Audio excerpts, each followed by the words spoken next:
Gloire à l'Éternel. Nous bénissons le nom du Seigneur parce qu'il est merveilleux. Nous bénissons l'Éternel parce qu'il est parmi nous. Jésus ne change pas, il est le même hier et aujourd'hui. Et il est le même éternellement. Je vous invite à vous lever. Nous allons prier. On va dédier ce culte entre les mains du Seigneur. Que Dieu puisse commencer avec nous, que Dieu puisse être là parmi nous. Nous avons besoin de lui, nous avons besoin de ce grand Dieu, ce Dieu puissant parmi nous. Prions ensemble, levez-vous, levez-vous. Nous allons prier. Éternel Dieu Tout-Puissant, je bénis ton nom. Merci parce que tu es là, merci parce que tu es au milieu de nous. Merci pour ta présence, parce que tu es Dieu. Personne ne peut se comparer à toi. Saint-Esprit de Dieu, je t'invite, je t'invoque parmi nous. Viens prendre le contrôle de ce culte et que le nom de Jésus-Christ soit glorifié.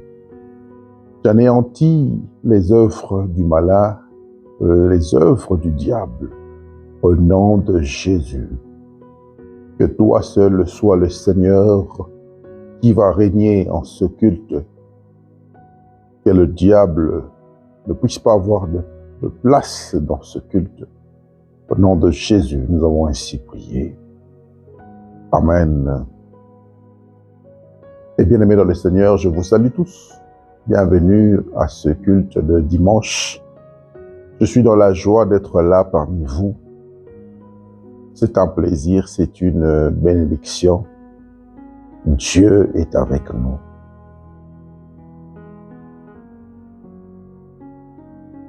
Je dis toujours que ce n'est pas un hasard de se retrouver dans la présence de Dieu, parce que Dieu est le maître des temps et des circonstances. Avant de commencer ce culte, j'aimerais qu'on puisse quand même remercier un groupe de gens qui sont en train de se donner corps et âme. Je parle ici des intercesseurs au sein de notre Église et des intercesseurs au sein du ministère. Que l'Éternel, le Dieu que je sers, le Dieu d'alliance, puisse se servir de vous pour bénir vos familles. Que Dieu puisse se servir de vous pour bénir vos enfants. Que Dieu puisse se servir de vous pour bénir vos familles, vos activités, vos projets, et que Dieu se souvienne de vous. Je voudrais vous encourager pour ce grand travail que vous êtes en train de faire. J'étais là, j'étais en train de méditer pendant que j'étais encore assis. Dieu m'a demandé de vous dire qu'il est avec vous et que ce que vous êtes en train de faire comme prière, il vous écoute, il exauce toutes vos prières. Chers membres et fidèles de l'intercession, au sein de ce département, vous avez besoin de beaucoup de sacrifices, beaucoup de dévouement et surtout que la vie de prière soit votre style de vie. J'aimerais encourager le ministre Gauthier au sein du ministère, que Dieu vous bénisse. Je voudrais encourager le pasteur Marcelin au sein de l'Église, que Dieu vous bénisse pour ce que vous êtes en train de faire comme travail au sein de l'intercession. Vous êtes là deux responsables que je porte à cœur et le travail que vous êtes en train de faire n'est pas un travail d'un homme. Vous faites le travail de Dieu. Et je sais que ce Dieu qui vous a appelé va se souvenir de vous et vos familles. Je voudrais aussi bénir tous les intercesseurs, que Dieu vous bénisse. Vous êtes en train d'assumer une tâche lourde au sein de l'Église et du ministère, parce qu'il faut faire une différence entre l'Église et le ministère. Ici, nous sommes dans notre Église. Ici, nous sommes dans notre quartier général et c'est là où nous nous retrouvons, c'est là où nous adorons notre Dieu à travers la louange, l'adoration, à travers la chorale, les musiciens, à travers le culte que nous avons offert à notre Dieu. Et c'est ici aussi notre endroit que nous avons choisi pour élever Jésus dans nos vies. Tandis que le ministère, on peut l'exercer différemment. On peut exercer le ministère même en étant dans un bâtiment, dans un local, ou à l'extérieur de ce local ou de ce bâtiment. Avant, pour prêcher le gospel, l'évangile, on devait voyager des milliers de kilomètres parce que Jésus nous a dit « Allez et faites de toutes les nations mes disciples, baptisez-les au nom du Père, du Fils et du Saint-Esprit ». Mais aujourd'hui, on n'a plus besoin de payer des billets d'avion pour aller dans différents pays. Aujourd'hui, on n'a plus besoin de payer des billets d'avion pour aller en France ou au Canada ou à Kinshasa ou en Belgique ou en Chine, ou que vous soyez, que vous viviez peut-être en Afrique du Sud ou en Australie. On n'a pas besoin de payer des billets d'avion. On a seulement besoin de vous transmettre ce message par le canal de notre chaîne, par le canal des réseaux sociaux, et vous pouvez suivre ce message à un temps réel et bénir vos vies. Et c'est la raison pour laquelle j'aimerais vraiment encourager une personne à comprendre comment différencier l'Église et le ministère. Dans l'Église, nous sommes réunis pour Jésus dans un local. Jésus a dit, sur cette pierre, je bâtirai mon Église. Mais un ministère n'est pas forcément une Église. Et dans un ministère, on peut l'exercer, on peut exercer ce que Jésus nous a demandé de faire, de réaliser, même à l'extérieur, même par des moyens qui ne sont pas forcément utilisés au sein de l'Église. Au sein de l'Église, nous avons des anciens, des diacres. Au sein de l'Église, nous avons le pasteur qui travaille avec d'autres pasteurs. Tandis qu'au sein du ministère, nous avons le pasteur, mais il n'y a pas forcément la présence des anciens et des diacres. En fait, ce n'est pas la même structure. Voilà.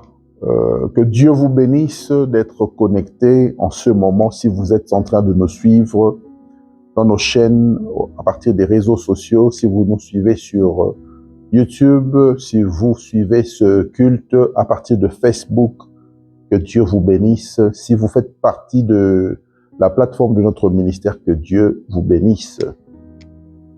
Et j'aimerais aussi commencer mon allocution en se souvenant de ceux-là qui soutiennent l'œuvre de Dieu. Vous êtes partenaires, vous soutenez l'œuvre de Dieu, vous êtes au Canada, en Amérique, vous êtes peut-être en Belgique, vous vivez en Belgique, vous vivez soit en France, vous vivez peut-être en Chine, en Turquie, en Australie, vous êtes en RDC, en Afrique du Sud. Que Dieu vous bénisse pour votre sacrifice qui touche Dieu. Ce sacrifice, nous l'offrons comme un parfum de bonne odeur à notre Dieu, et que Dieu puisse se souvenir de vos efforts, que Dieu puisse se souvenir de tout ce que vous êtes en train de faire pour son œuvre, pour ce grand travail que nous sommes en train d'accomplir ensemble. Je suis dans la joie de savoir que vous êtes en train d'accompagner l'Éternel et que Dieu vous bénisse.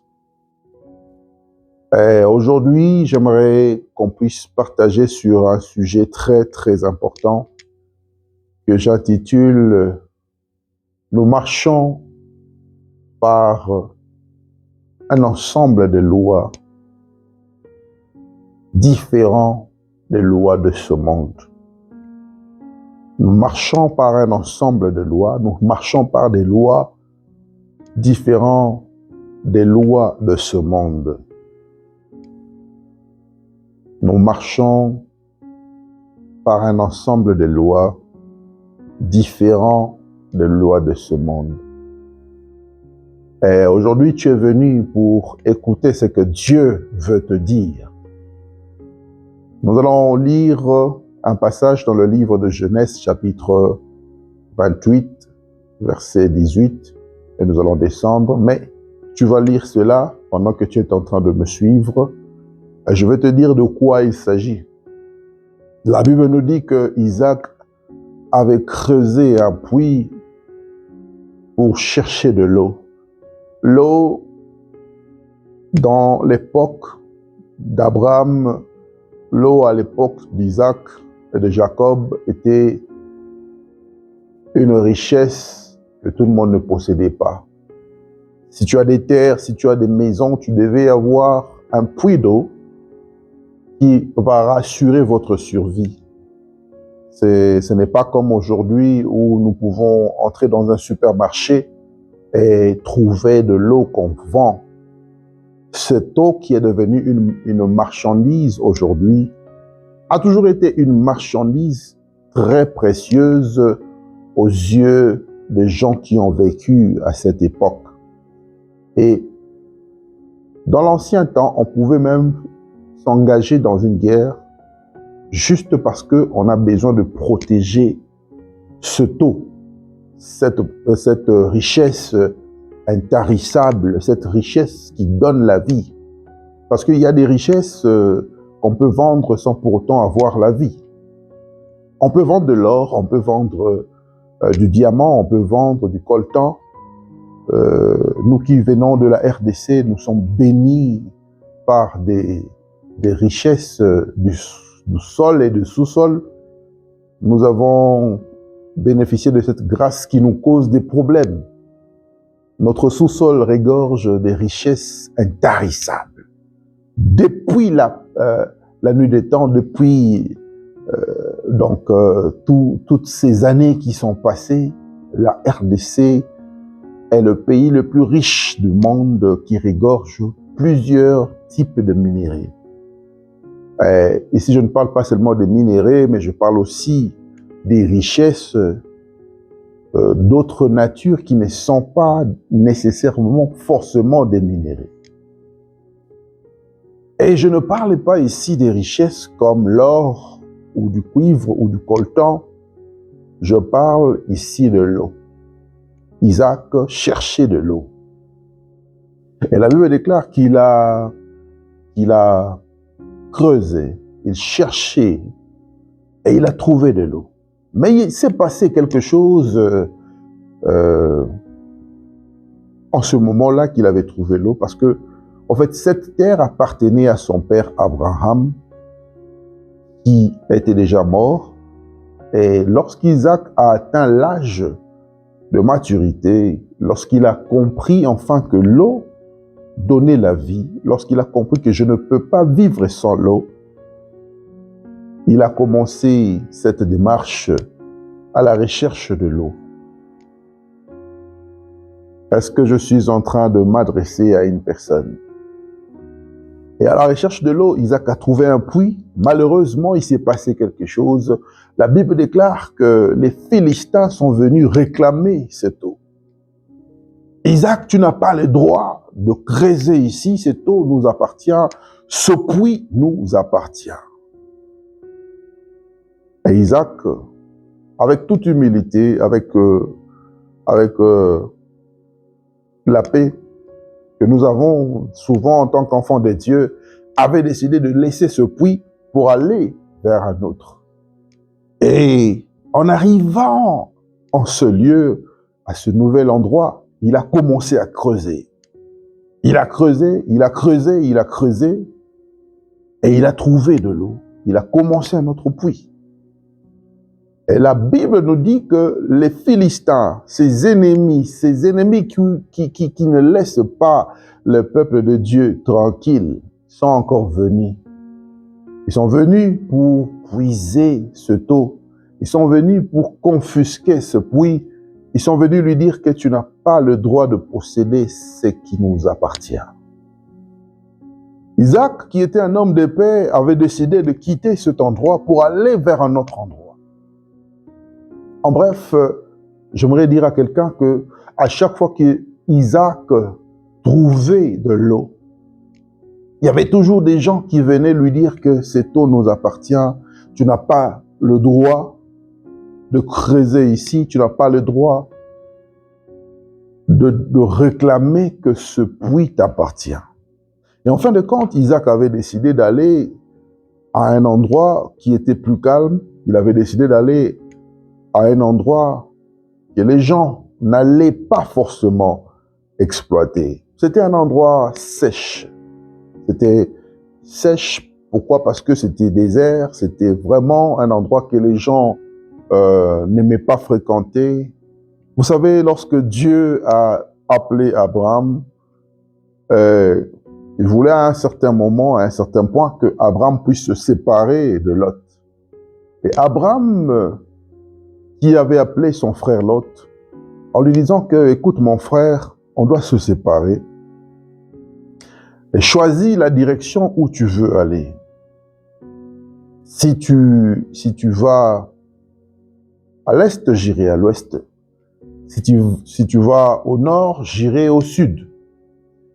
Et choisis entre les terres qui sont fertiles et entre les terres qui sont sèches. Et la Bible nous démontre que Lot avait choisi l'endroit le plus fertile. Mais Abraham était resté dans un endroit qui était considéré comme un désert. Bien-aimés dans le Seigneur, nous marchons par un ensemble de lois qui sont différents des lois de ce monde. Les lois de ce monde ne peuvent pas s'appliquer à la vie d'un enfant de Dieu. Lot qui avait choisi la terre fertile, Lot qui avait choisi la terre qui va produire, n'a pas été béni de la manière dont Abraham était béni. Et Isaac, qui ne savait rien de cette terre, qui n'a jamais expérimenté ce que les autres ont vécu, était capable de trouver de l'eau là où les gens étaient incapables de trouver de l'eau. C'est la raison pour laquelle la manière dont notre Dieu agit étonne très souvent le monde. La manière dont Dieu peut agir dans la vie d'une personne étonne comment est-ce que ce Dieu opère. Les gens se posent la question, mais ça étonne. Comment est-ce qu'il opère? Les gens savaient que tu n'as rien. Demain, lorsque tu sors de ta maison, ils constatent que tu as quelque chose. Les gens savaient que si on te donne ce contrat, tu ne sauras pas l'honorer parce que tu n'as pas des moyens financiers. Mais demain, au jour de l'exécution, on te voit prêt pour exécuter le contrat. Et les gens se posent la question, mais qu'est-ce qui s'est passé? On te sent incapable d'avoir un enfant dans un mariage. Tu te sens toi-même, tu sais que je ne peux pas avoir un enfant. Le docteur a déjà dit, le médecin a déjà dit. Vous savez, notre vie est souvent caractérisée par des limitations. En fait, ce sont des limites des esprits qui contrôlent nos vies sur la terre. Isaac l'avait constaté. À chaque fois que Isaac voulait utiliser ce eau qu'il trouvait, il y avait toujours les Philistins qui se présentaient devant lui pour lui dire que ce eau ne t'appartient pas. C'était un esprit de limitation. C'était un esprit qui réclamait ce que possédait Isaac. Est-ce que je suis en train de me faire comprendre?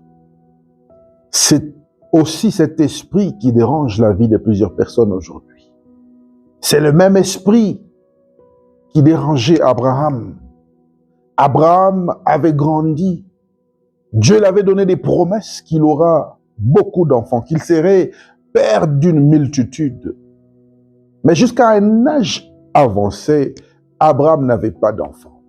Il y avait cette limitation. Il y avait cet esprit qui lui limitait. Et c'est la même situation que tu es en train de passer, bien-aimé dans le Seigneur. Lorsque tu observes ta vie, tu te retrouves en train de vivre, d'expérimenter des limites. Il y a beaucoup de limites dans ta vie.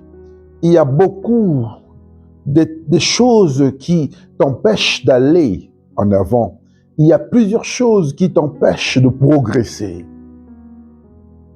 C'était l'esprit qui dérangeait Isaac. C'était l'esprit qui dérangeait son père Abraham. Et c'est aussi cet esprit qui dérangeait plusieurs personnes qui ont abandonné leur foi. Mais bien aimé, je suis obligé de dire à une personne que nous marchons par l'ensemble des lois, par des lois qui sont différentes des lois qui régissent ce monde. Lorsque le monde dit que c'est impossible, notre Dieu voit que c'est possible. Lorsque le monde voit que c'est difficile, notre Dieu rend les choses faciles. Lorsque les portes sont fermées, notre Dieu ouvre les portes. Lorsque c'est pratiquement inconcevable de penser à un projet, notre Dieu amène la réalisation. Est-ce que je suis en train de m'adresser à une personne? Et toute personne qui marche en alliance, toute personne qui connaît ce Dieu, ne perd pas espoir. Isaac connaissait son Dieu. Il savait que je suis en train de suivre, de croire au Dieu de mon père Abraham. Abraham savait qui était son Dieu. Et il a accepté de marcher en alliance avec lui. Et le même Dieu qui était le Dieu d'Abraham était aussi appelé le Dieu d'Isaac. Et le même Dieu qui est devenu le Dieu d'Isaac est aussi devenu le Dieu de Jacob. Nous servons un Dieu que tu dois comprendre. Tu dois connaître qui est ce Dieu. Tu dois apprendre qui est ce Dieu que j'ai accepté de choisir. Qui est ce Dieu que j'ai accepté de suivre dans ma vie. Vous devez comprendre ces choses. Vous devez comprendre qui est ce Dieu que nous servons sur la terre. Plusieurs personnes viennent à l'église, plusieurs personnes viennent prier. Mais lorsque vous leur posez la question, qui est le Dieu que tu sers? Ils ne seront pas capables de répondre à cette question.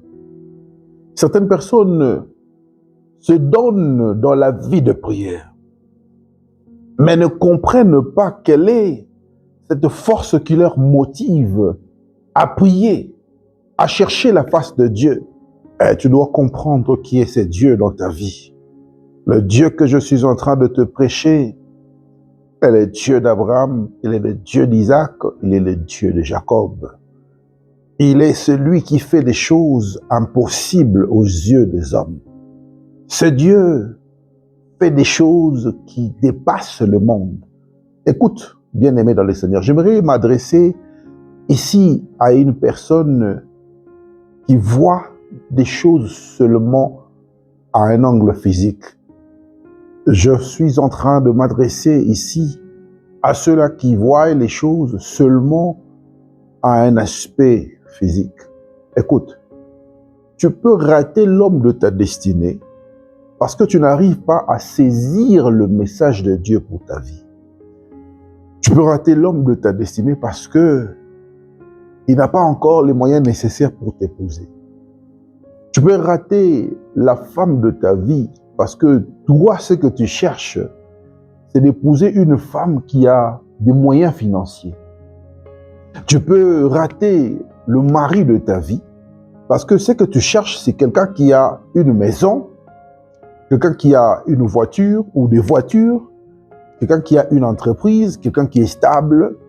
pour l'amener auprès de tes parents. Et tu penses qu'un homme qui est déjà stable, c'est l'homme qui me convient. Or, dans la sagesse de Dieu, la Bible déclare qu'il élève les faibles et il confond les orgueilleux. Il élève les pauvres et les place tout près de ceux-là qui sont riches, qui sont élevés, qui sont stables. Et bien-aimé, aujourd'hui, tu dois comprendre que nous marchons par des lois qui sont différentes des lois qui régissent ce monde. Notre Dieu est un Dieu d'alliance. Aussi longtemps que tu es en train de marcher en alliance avec lui, tout ce que tu as besoin de faire sur cette terre, c'est d'obéir à ce Dieu. Tout ce que tu as besoin, c'est de savoir qu'il est ton Dieu. Reconnais-lui comme ton seul Dieu. Donne-lui toute ta confiance. Mets en lui toute ta confiance. Et tu verras qu'il fera le reste. Est-ce que je suis en train de m'adresser à une personne? Notre Dieu est capable. Nous servons un Dieu qui est capable. Nous servons un Dieu qui peut faire des choses qui dépassent le monde. La Bible déclare que Shadrach, Meshach et Abednego avaient refusé de s'agenouiller devant la statue. La statue qui représentait Dieu en Babylone. La statue qui était vénérée comme un Dieu. Mais ces jeunes garçons ont fait un acte, ils ont posé un acte de foi. Ils ont prouvé à tout le monde qu'ils croyaient qu'en un seul Dieu. Est-ce que nous avons des chrétiens pareils dans ce monde d'aujourd'hui? Des gens qui peuvent dire que, quelle que soit la difficulté, je m'accroche à Dieu. Des gens qui peuvent dire que, quelle que soit la réalité, je m'accroche à ce Dieu. Quelle que soit la souffrance que je suis en train de traverser, je préfère m'accrocher à ce Dieu. Je préfère mourir de faim. Je préfère m'habiller du 1er au 30 avec un seul vêtement. Je préfère être humilié, mais que le nom du Seigneur soit élevé dans ma vie. Parce que lorsqu'il est élevé, lorsque Dieu est élevé, je serai élevé. Est-ce que nous avons des gens qui peuvent réfléchir de cette manière? Isaac a réussi là où les gens ne pouvaient pas réussir. Et toi aussi, tu peux réussir là où les gens ne sont pas capables de réussir. Les gens disent que l'Europe n'est plus comme avant. C'est difficile vraiment de vivre ces derniers temps en Europe. Vous savez, l'Europe que vous avez connue vers les années 80, 90, ce n'est pas la même réalité que vous allez vivre aujourd'hui. Ceux-là qui vivent en Amérique peuvent vous dire que ce n'est pas facile de vivre aux États-Unis, ce n'est pas facile de vivre au Canada, ce n'est pas facile de vivre en Afrique du Sud, ce n'est pas facile de vivre en Australie, ce n'est pas facile de vivre en Turquie ou en Chine. La vie n'est pas facile. Mais pour ceux qui sont avec Dieu, pour ceux qui marchent avec Dieu, il y a toujours une différence. La Bible déclare que vous verrez la différence entre ceux qui servent Dieu et ceux-là qui ne le servent pas. Vous verrez la différence entre les païens et les chrétiens. Vous verrez la différence entre ceux qui marchent dans la foi et ceux-là qui ne marchent pas dans la foi. Vous verrez cette différence. On doit voir cette différence parce que nous marchons avec un Dieu qui opère par des lois et des principes différents de ce monde. Nous avons le Dieu Tout-Puissant. Ils ont confiance en leur Dieu, ils ont confiance en leur relation. Il y a des gens qui croient que pour réussir dans la vie, il faut être connecté avec quelqu'un qui est haut placé. Il y a des gens qui croient que moi, je ne peux jamais échouer dans la vie parce que mon ami est ministre. Il y a de ceux-là qui se disent que moi, dans ma famille, mon père est là, il va tout faire pour moi. Mais je veux vous dire une chose, bien-aimés dans le Seigneur. J'aimerais parler à ceux-là qui se disent que va se passer pour nous qui n'avons personne pour nous aider. Je m'adresse à ceux-là qui n'ont personne pour les aider. Je m'adresse à ceux-là qui n'ont personne pour leur jeter à la piscine. Vous savez, devant la piscine de Bethesda, il y avait cet homme qui vivait pendant plus de 30 ans avec un esprit d'infirmité. Et la Bible déclare qu'il n'avait personne pour l'aider. Il n'avait personne pour lui jeter dans la piscine. Et c'est la même réalité, la même situation avec ta situation. C'est la même réalité. C'est la même chose que tu es en train de vivre aujourd'hui. Tu te dis que je n'ai personne pour me propulser dans la vie. Je n'ai personne pour m'aider dans la vie. Je vis dans une terre qui est sec. Isaac avait vécu dans une terre qui était sec, mais il avait Dieu. Abraham, son père, avait vécu dans une terre sec, mais il avait Dieu. Bien-aimé, tu peux avoir personne dans ta vie pour t'aider, mais aussi longtemps que tu as Dieu avec toi, tu vas réussir dans ta vie. Je suis en train de m'adresser à une personne qui croit à la puissance de la parole de Dieu. Si tu crois à ce que je suis en train de te dire, tu vas réussir dans la vie. Si tu crois à ce que je suis en train de te prêcher maintenant, que le diable le veuille ou pas, tu vas prospérer. Que la limitation soit là ou pas, tu vas sentir la main qui te secouera. La Bible déclare que notre Dieu est le secours qui ne manque jamais au temps de la détresse. Nous marchons avec un Dieu qui n'agit pas de la même manière que les gens de ce monde. Nous marchons par des principes et des lois, des règles qui sont différents de ceux de ce monde. Là où les autres sont en train d'échouer, bien-aimé, tu vas réussir parce que tu as Jésus. Là où c'est difficile pour les autres, tu vas réussir avec Jésus-Christ. Là où c'est impossible pour ceux-là qui croient que je ne peux réussir ici que si je faisais la prostitution, tu vas passer ce test sans faire la prostitution. Est-ce que je suis en train de m'adresser à une personne? Plusieurs personnes croient que pour réussir dans la vie, ils doivent donner leur corps. Certaines femmes, certaines sœurs et certaines jeunes filles pensent que pour réussir dans la vie, elles doivent vendre leur corps. Certaines le font. Mais il y a aussi celles-là. Il y a aussi cette catégorie de femmes qui croient que moi, je ne peux jamais vendre mon corps pour avoir un poste dans une société. Je ne peux jamais vendre mon corps, ma dignité, pour atteindre un niveau quelconque dans la vie.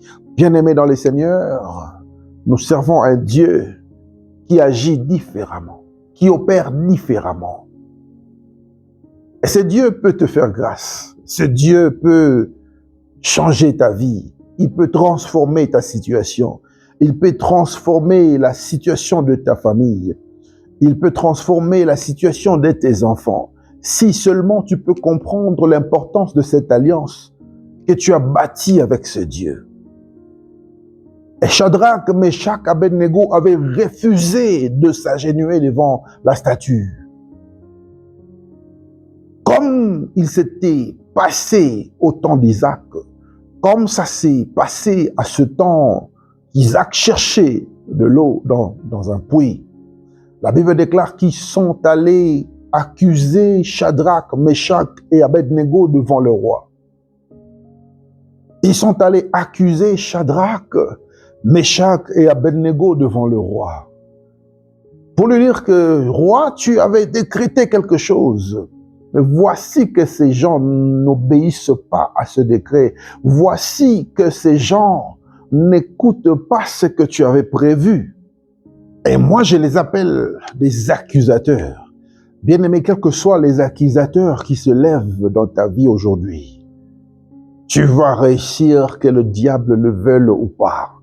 quel que soit le nombre de sorciers dans ta famille, quel que soit le nombre de méchants, quel que soit le nombre de gens qui s'opposent à toi, je prophétise dans ta vie que le combat que tu es en train de vivre maintenant détermine aussi la grandeur que tu vas vivre avec Dieu.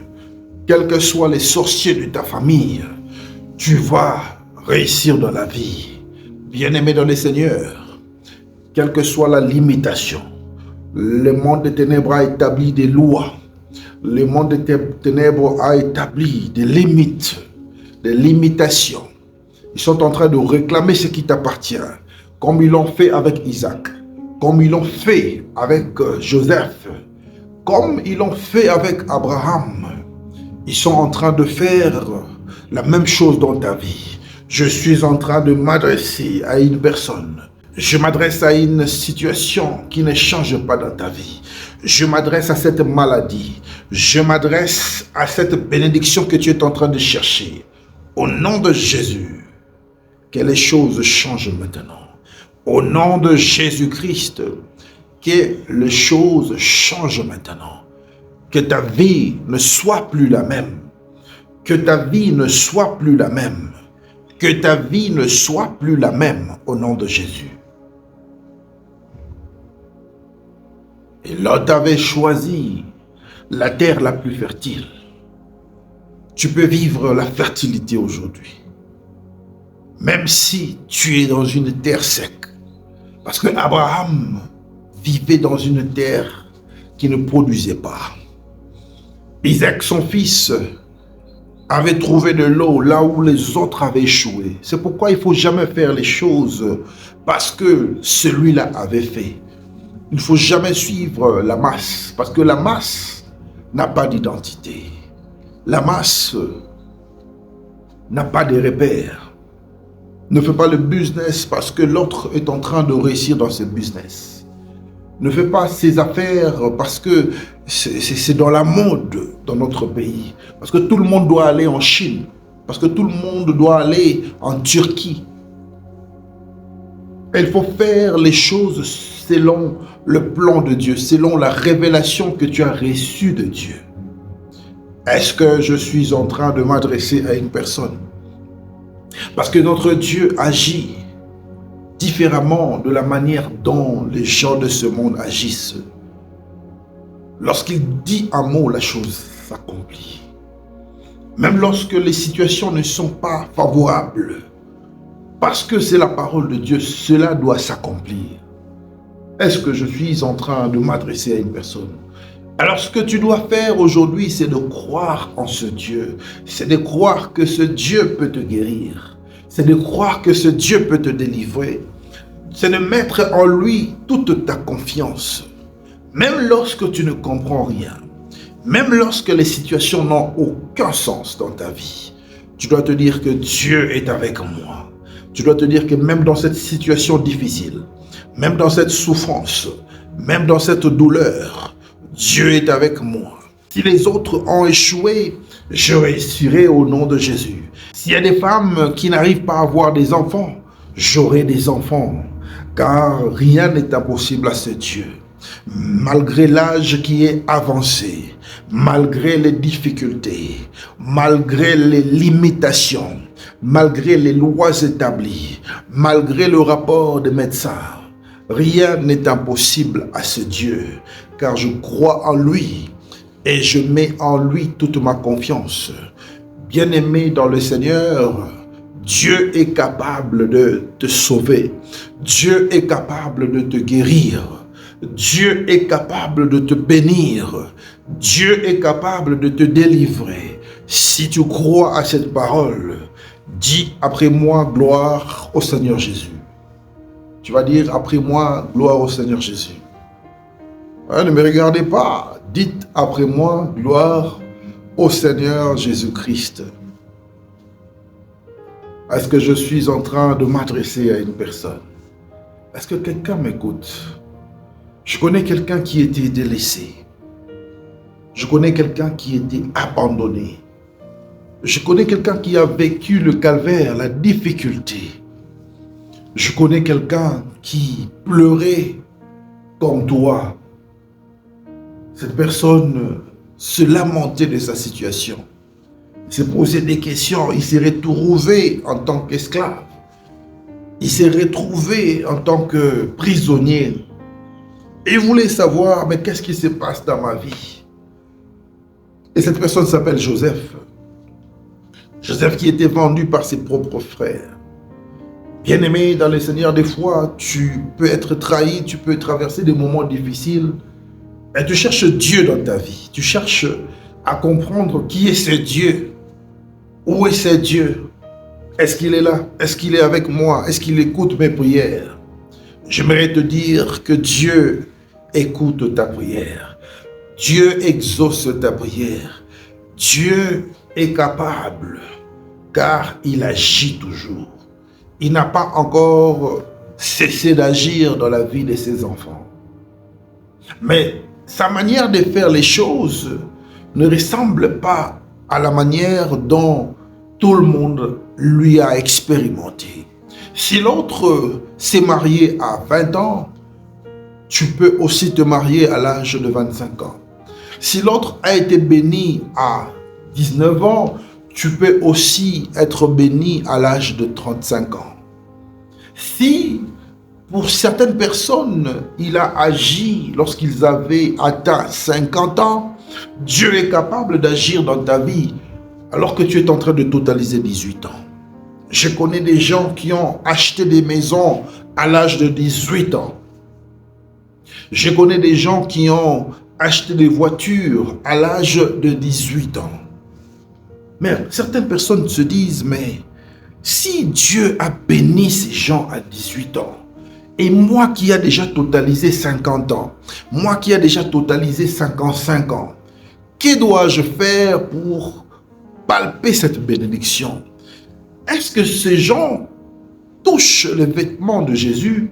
Est-ce que ces gens se couchent sur la poitrine de Jésus?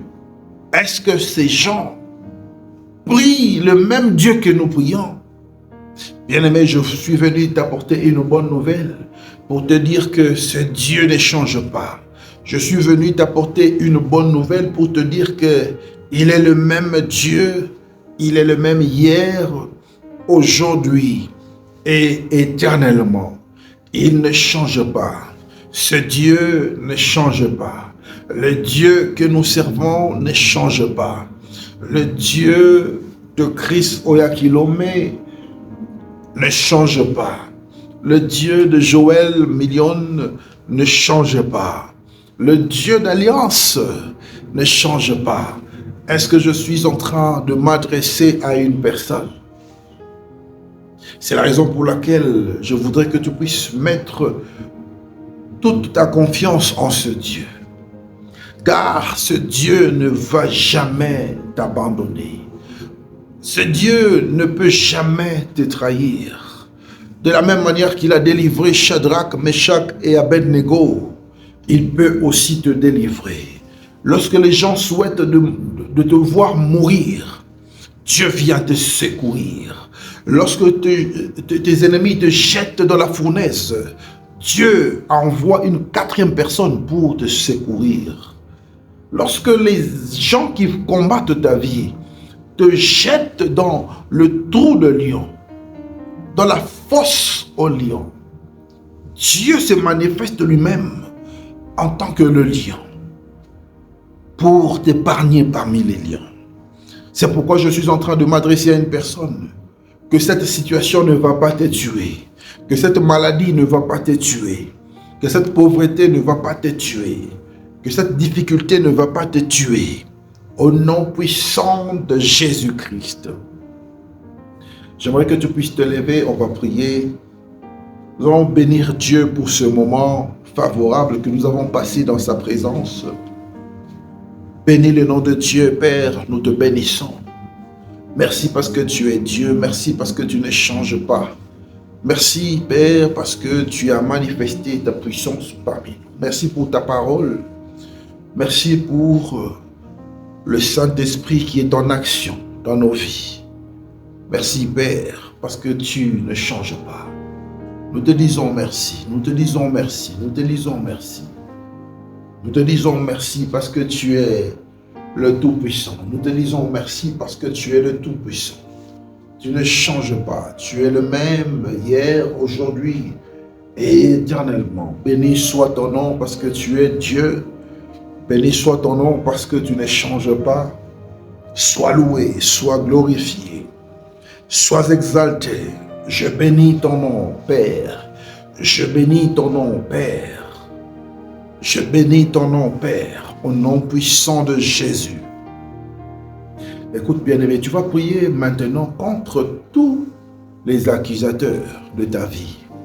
Tu vas prier contre tous les ennemis, les méchants qui s'élèvent devant toi, qui veulent retarder ta bénédiction, qui veulent retarder l'accomplissement de la promesse de Dieu, l'accomplissement de la prophétie. Tu vas les détruire aujourd'hui. Si ce sont les membres de ta famille, tu vas les détruire. Tu vas libérer le feu de Dieu pour détruire ces accusateurs. Tu vas libérer le feu de Dieu pour détruire tes ennemis. Commence à prier, commence à prier. Père, au nom de Jésus, je prie pour détruire toute personne qui place des limitations dans ma vie. Au nom de Jésus, je prie pour détruire les accusateurs. Je prie pour détruire mes ennemis. Je prie pour détruire les sorciers de ma famille.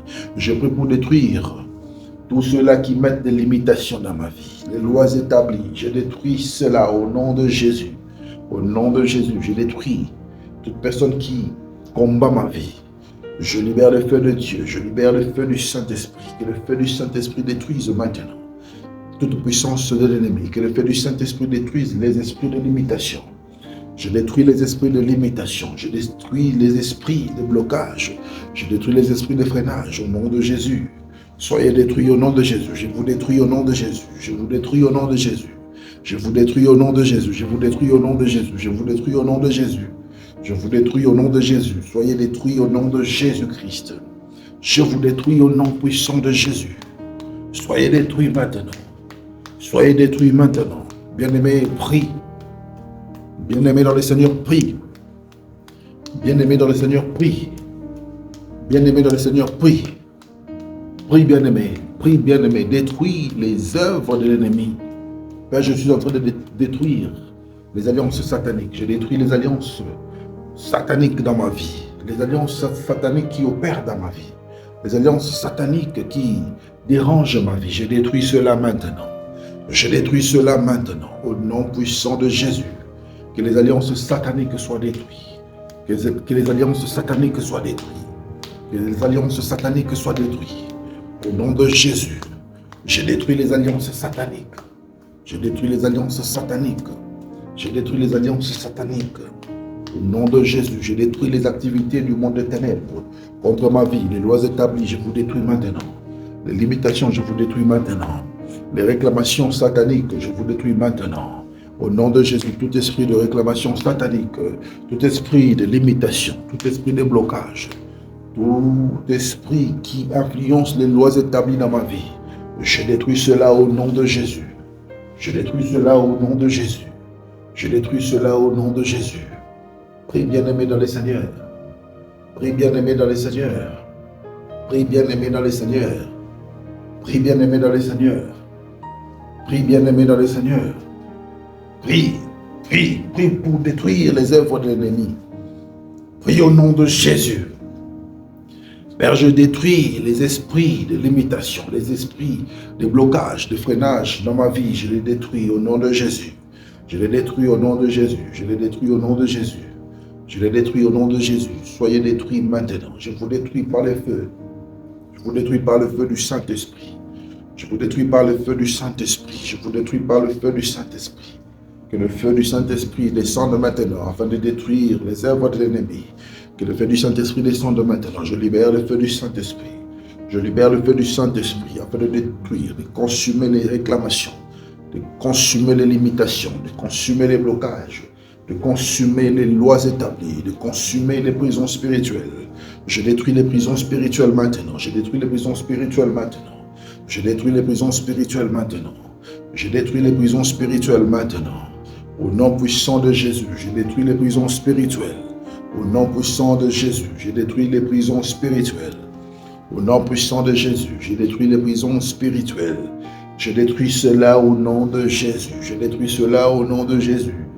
Au nom de Jésus, je détruis les prisons spirituelles.